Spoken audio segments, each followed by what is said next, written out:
Alright guys, Willem here, back with a new video, and in this video I'm back talking about my favorite characters in Survivor history, where I've been turning this into a bit of a mini series, doing these top 10 character lists, having done a pre-merge character list, and then a one-time player character list. However, we're finally here at the big one, where here I'll be straight up just talking about my top 10 characters of all time across all of Survivor US. Now again, straight up, this list will be predominantly filled with players that have played more than once. I mean, that's the reason why I ended up doing that one-time player character video, as really only one-time player ends up making my list here. So otherwise, we'll be straight up talking about players that have played more than one time. And again, this is an assessment on my personal enjoyment of these people as characters on the show, obviously based around the entertainment they bring to the show and how much I enjoy watching them on the show. But let's start off by talking about the honorable mentions here first. Now, right away, I do got a decent amount of honorable mentions from Survivor Borneo, where obviously I did consider Richard Hatch, who I think is a major reason why the first season is as great as he is, with him being able to articulate his strategy extremely well in confessionals, but also having a decent amount of fun character moments through the arrogance that he displays at points, though again, wasn't quite enough to make it onto the list. Very much considered Rudy, who obviously has incredible one-liners, though he didn't make it on. Sue is a really insane character as well. I mean, the Snakes and Rats speech is still one of the greatest moments in reality TV history in my mind, but even beyond that, had great one-liners as well, but again, didn't make it on. Beyond that, I did consider Colby, who obviously has a very good run on Australian Outback and has some great lines here and there, though for me, what actually ends up standing out from Colby is more so his Heroes vs. Villains appearance, where I've always found that run to be really funny, with still the family visit with his brother Reed being one of the most humorous scenes in all of Survivor in my mind, but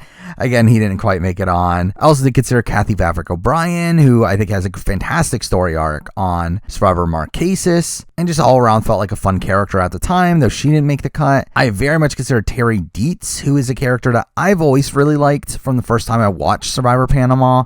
And while he does come off a bit entitled through points of that season, I did really love his underdog run. But again, he didn't make it on. Also, sadly, I didn't end up putting Cirie in my top 10, which might be a bit controversial here, but I think the big reason for it for me is, while I do love Cirie and I do find her to be such a likable presence on the show, I feel like character moments aren't the things that stand out to me with Cirie. Or when I think of Cirie, I simply think of her as a game player. I think of how impressive she is in being able to execute the moves that she's able to do, but through that, I think it kind of overshadows her character to a degree, where really just as is, I do very much struggle with naming a singular character moment, a moment that is very notable from her that has nothing to do with gameplay. Maybe her being scared of leaves in the premiere of Panama, but I think just in general, I kind of have a tough time with that, which is the reason I left Cirie off the list. Also, I considered Ozzy, who, again, I've been pretty critical of Ozzy's games, though I think as a character, I think he makes for fantastic TV. Where obviously his first time around, he's this really likable guy that wins a lot of challenges, even though he comes off as a massive dick at the beginning of the season with Billy Garcia.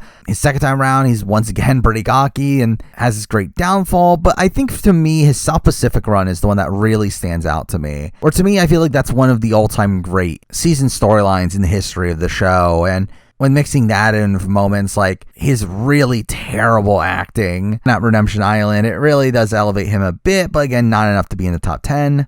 Also, surprisingly, I did not put Parvati in my top 10, but I think Parvati kind of fits into a similar mold as Cirie, where I feel like I very much struggle to name individual character moments from her, where for some reason the first thing that comes to my mind is literally her first confessional of talking about the Cook Islands twist as not being kosher. But outside that, again, like, I just feel like I struggle to think of like pure character moments from Parvati, which left her off the list. Also did not put on Courtney, who obviously is a great confessionalist, having very biting remarks, though I think for me, my biggest criticism of Courtney is just how under-edited she's always been. and that's kind of lessened her ability to be in the top 10 here. Also, I did very much consider James, who I really love his run on China, where it's just filled with fun character moments here and there. Micronesia even is a decent run, with him falling out of the When It Rains challenge being one of my favorite humorous moments in the history of the show. And even his Heroes vs. Villains run, while it is much more negative, I did still feel like it made for decent TV. So I feel like James was definitely someone that was very much a consideration, though he didn't quite make it on. Also, I did very much consider Tyson, who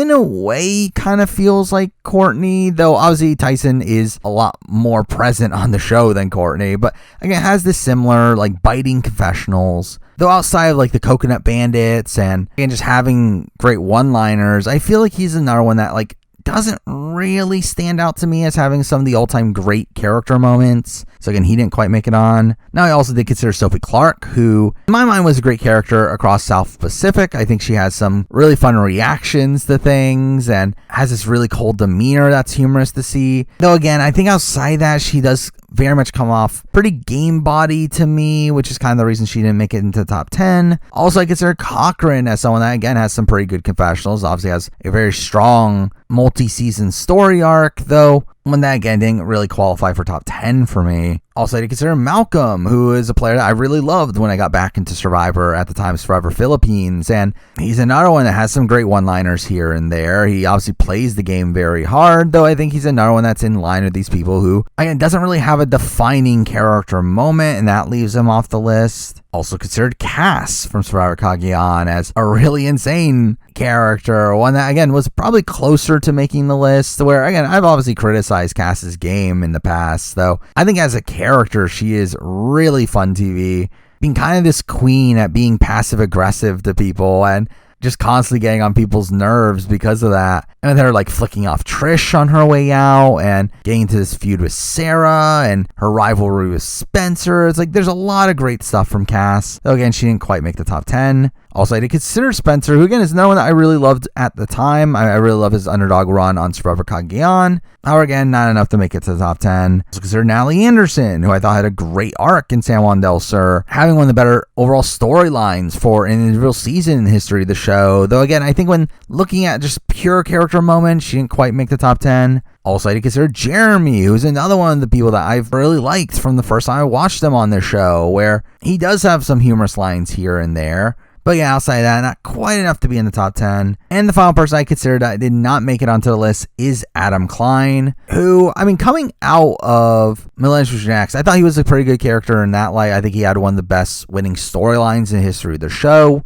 Also having some fun storylines on that season, particularly around his relationships with Jay, his relationship with Taylor. But for me, it's really his Winners at War appearance that really etched him in as a top character, where I really feel like in Winners at War, him playing from this bottom position and trying to scrape his way out of it led to some pretty good TV. Obviously, we have the Podium Idol, and all that's really fun. Just in general, again, very good character, but did not quite make the top 10. But with that, that is all of my honorable mentions. Now let's get into the actual top 10. Again, this is purely based on personal enjoyment and the entertainment that they brought to the show. And at number 10, we're starting it off with a character that really made the season that this person was on, where I think if it wasn't for this person, the season would have been largely lackluster in my mind. And at number 10, I do have Rob Cesternino, with obviously most of this coming from his Amazon appearance, where obviously he was on All Stars, though he really didn't end up bringing too much to the table outside of his confessional about how Rob and Amber are going to do it.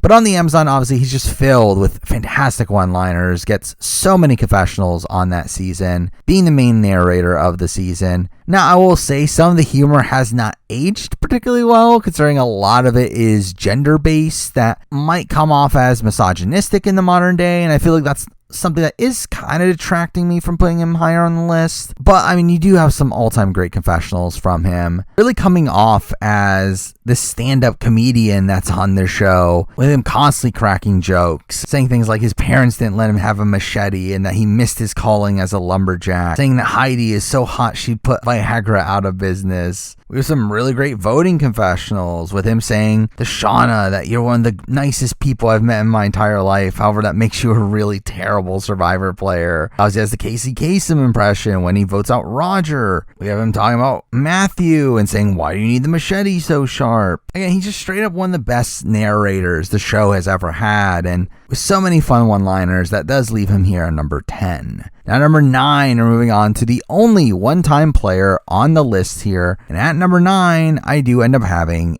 Angelina, who obviously was number 1 on my one-time player list. And again, cracks the top 10 here. I think Angelina is still a truly elite character in Survivor history, having so many notable moments from just her one season. We obviously have her begging for Natalie's jacket. Truly iconic moment there. We have her rice negotiation. We have her ladder and her humorous retellings of that story. We have her fake idol fiasco with Allison. We have her just outright lack of subtlety in how she handles situations that can just make her a truly elite character in Survivor history. I feel like she's someone that has more really fun character moments in her one season Survivor than most people have in their entire Survivor careers. And for me, she instantly stood out as the person to stand out above the rest amongst the one-time players and ends up cracking the top 10 here at number 9. At number 8, we're moving on to a player that straight up, this person was actually a bit lower on the list before my latest rewatch of Survivor Pearl Islands, to where my opinion of this person went up quite a bit, and I actually debated even putting this person higher, but at number 8, I did put Johnny Fairplay. Now, for all intents and purposes, Fairplay could just be considered a one-time player, considering the fact that his second run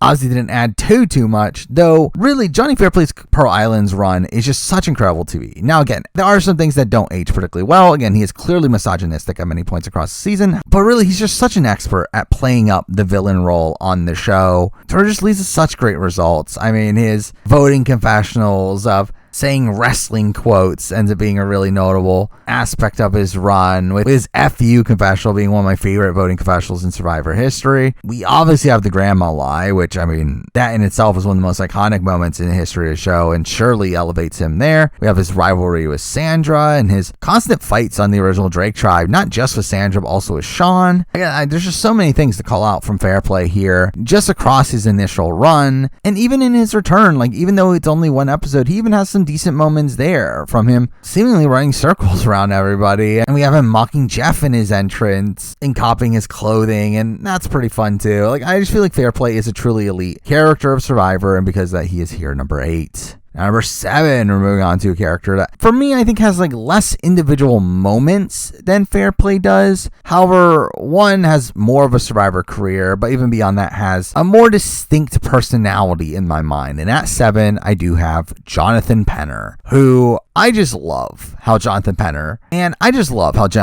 talks about the game of Survivor. I just love hearing him in confessional, where he's just such a brilliant storyteller, at least in the scope of Survivor, to where he really makes for incredible confessionals, but also just kind of ends up being this pretty big underdog figure throughout really his entire Survivor career, to where he's constantly being put into these bad positions, and seeing him have to navigate through that is really humorous. Obviously, him mutinying against Die 2-4, only to then have the flip back to them and piss off the rest of his group. We have him being on the bottom, having the solid underdog run on Philippines. We also have his sad exit from Micronesia, but throughout all this, he has some good character moments. Again, I just adore his banter with Jeff, which is just so humorous. With him calling Jeff out, even in his first appearance, him yelling "my ass" during one of the Micronesia challenges, probably one of the more notable moments from him in my mind. But he's also someone that's willing to get into arguments. Obviously got into a decent amount of them in Cook Islands, but also got into a fight with Suri in Micronesia. Really, just in general, I feel like Penner brings everything you would want from him. He brings a lot of drama. He plays the game hard, but also sloppily, to the point where he makes mistakes that are humorous to see. And he's a great narrator. Like, I just feel like he brings everything you would want him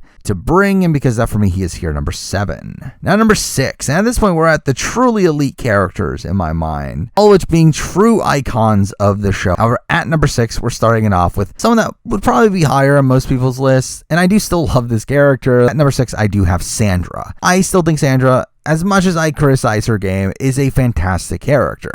I mean, just in her Pearl Islands run, she has so many funny moments, so many funny confessionals, where she even starts off the entire season by saying, "oh shit," which is humorous. But we have her dumping out the fish during a Rupert vote and then getting the blame on her closest friend and Krista. We have the "I can get loud too, what the F" moment. She has the moment saying "I swear to screw you and Burton." And she has so many notable little lines there in Pearl Islands. But then we move on to Here's What's Villains, where obviously her entire dynamic with Russell Hantz is incredible. With her "I don't know about that" confessional being a truly iconic one there. And even in Game Changers, she has everything revolving around the sugar and her rivalry with Tony. And again, there's just so many great things to call out from Sandra. Truly one of the elite characters in the history of the show. The only reason she's not higher on this list is I feel like the other characters that we'll be talking about are characters that connected to me more. But Sandra is still incredible, and she is here at number 6. Now, number 5, moving on to a character that is really just the main character of 2 seasons, which definitely helps his placement on this list. But at number 5, I do have Russell Hantz. And I think an aspect of why Russell is so high here is because of his storyline. This storyline of being a losing finalist 2 times in a row, and a second time in particular, making these very blatant mistakes that causes him to lose, and him openly being cocky and dismissive of people. But it is that demeanor that really makes him a great character. Him having this fatal flaw that is so easily recognizable that makes everything that he does that more tragic, but that much more interesting to watch. But even beyond that, he has great individual character moments. And right away, just in the premiere of Samoa, he burns Jason's socks and lies about being in the middle of Katrina and losing his dog. And it is just kind of insane, just his opening episode there. But obviously his constant finding of idols and his overall assertiveness is just kind of humorous to see. Now, I will say the reason why Russell isn't higher on this list is because I do feel like some of his content does come off a bit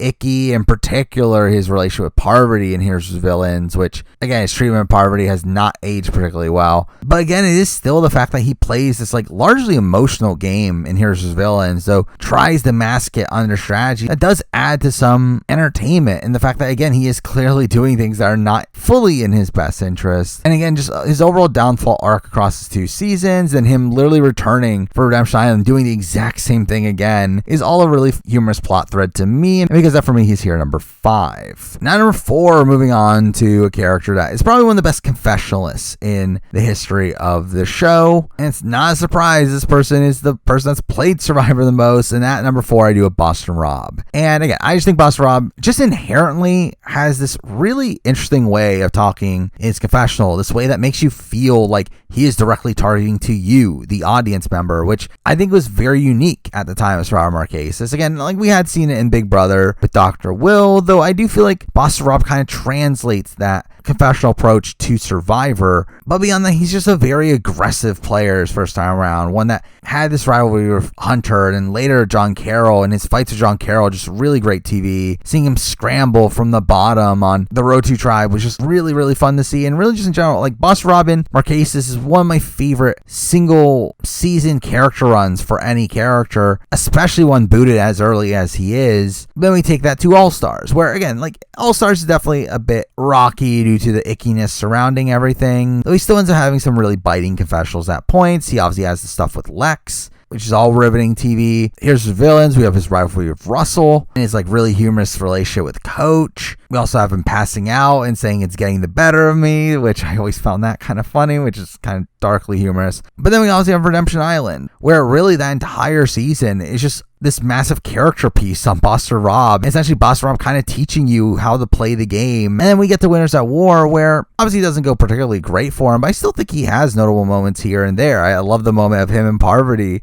gloating about them not being in danger during that first round. We have his final voting confessional, which I think is just such a great way to say farewell to Boston Rob, and him being able to finally cast his first jury vote with him telling Natalie that you should have voted Tony out. And again, that's just a great moment in my mind as well. Like, I just feel like Boston Rob, to me, again, is one of the greatest confessionalists in the history of the show, while also having just some of the most notable storylines across the history of the show. Again, obviously his relationship with Amber, his relationship with Lex, his relationship with Russell Hantz, his relationship with Philip, with John Carroll, with Sean. Like, I feel like he has so many notable relationships across all of his seasons. Now, really just mixing everything in here, he ends up being a pretty clear top pick for me to where he's here, number 4. Now, number 3, we're moving on to a character that I actually thought this person would be number 2. Actually, for a while, this person was number 2 until a recent rewatch of a season to where minorly bumped this person down to number 3. And at number 3, I do have Coach. And still, Coach is an all-time great character. I mean, there's no denying that. To where it's funny that looking back at Tocantins, that at the time that it was airing, that people hated Coach, when I just don't get how you could take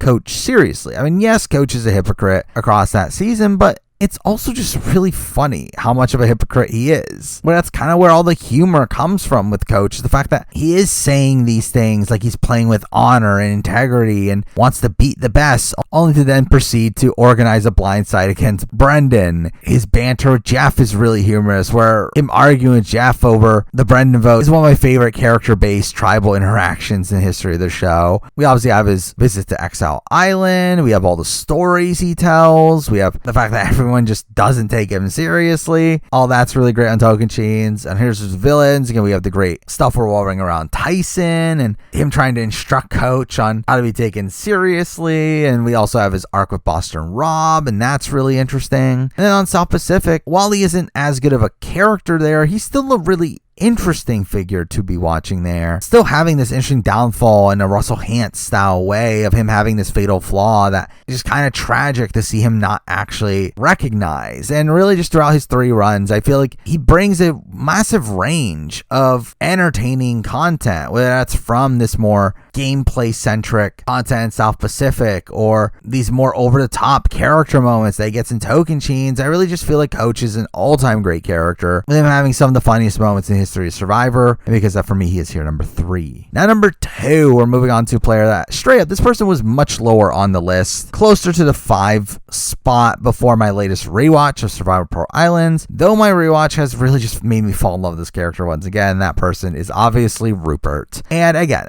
Rupert is my favorite character from when I was a kid. Again, as a kid, I remember Survivor Pearl Islands very vividly, and going back to Pearl Islands now, I still adore Rupert as a character. He's just so many iconic moments. I mean, he literally starts it off with him stealing the Morgan shoes and playing into that pirate theme there. We have him really leading the Drake tribe and catching all the fish for them, to which we get funny confessionals like him not knowing about saltwater catfish and the fact that he didn't know they made such an animal. We have him wearing a skirt that Krista makes for him. He says about John that he reminds him of the kids he mentors because he pops off stupid stuff. I can just right away, he makes such a great intro to the season, but beyond that has other really great moments like him being pissed off at Sean after he loses the spear and him roaring after finding it, which is kind of ridiculous. We have his really over the top tribal during the Trish boot, to where he talks about he's about to cry and that you can't lose hope, and all this is just super over the top. And that's obviously followed up with one of the most iconic scenes in the history of the show, one of my favorite scenes in the history of the show, of him starting off episode 7 saying, "Who the hell voted for me?" And that entire scene is just such great TV in my mind. We have funny moments like him shaking his head as Lil's talking to Savage. We have him moping to himself as he cuts a coconut and says it stinks of rot and death.